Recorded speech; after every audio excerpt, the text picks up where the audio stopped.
People have so far died in the last 1 year from terror attacks in the country, prompting the US and UK governments to evacuate their citizens from Kenya and issuing travel advisories. Have the two governments been sharing their intelligence information with the Kenyan government, or is the country's intelligence gathering weak? KTN's Wilson Buru reports.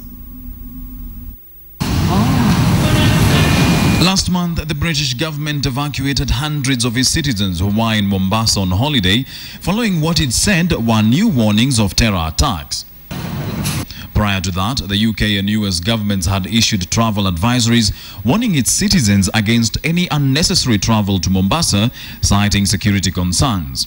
In particular, the Obama administration explained that the embassy would be reviewing its staffing with an eye towards reduction in staff in the near future. More recently, Britain closed its honorary consulate office in Mombasa on Friday, citing security concerns, with all consular services being transferred to Nairobi. The question on many Kenyans' minds right now is, how is it that other foreign governments have information that the Kenyan government does not seem to have? Is it that this intelligence is not shared between governments, or is it that when the Kenyan government gets this information, it does not act on it? Foreign intelligence has communicated whatever intelligence they had to our government, and I know from very high to very high levels as well. However, what I think is our intelligence problem in this country is the point between passing on the information from the intelligence people to the people who are supposed to process and execute that intelligence, and that is the police. Every security organ in the country has its intelligence gathering machinery. For instance, the police have the CID, while the military has its own intelligence gathering unit. Foreign governments in the country also have the intelligence gathering systems in the country.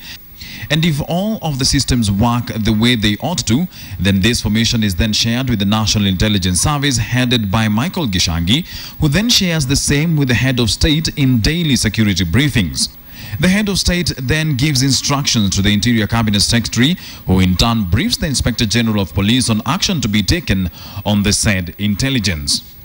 However, with the several attacks that have rocked the country in the recent past, one has to wonder, where is the breakdown in the sharing of information which is primarily aimed at preventing these attacks?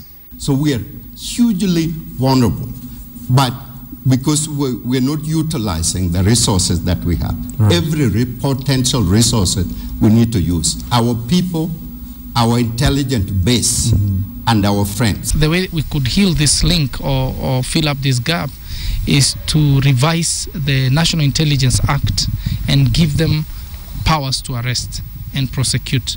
That way they can all do it in one house. The attack in Mpeketoni, which left 48 people dead, seems to be yet another lapse in either gathering or sharing of intelligence reports. In his press briefing this afternoon, the Interior Cabinet Secretary Joseph Olelenku did not specifically mention any person or group of people being investigated in connection with the attack. Which begs the question, how is it that 50 people attacked a village and went on a 4-hour killing spree, yet the government seemingly had no idea about it? Wilson Buru, KTN.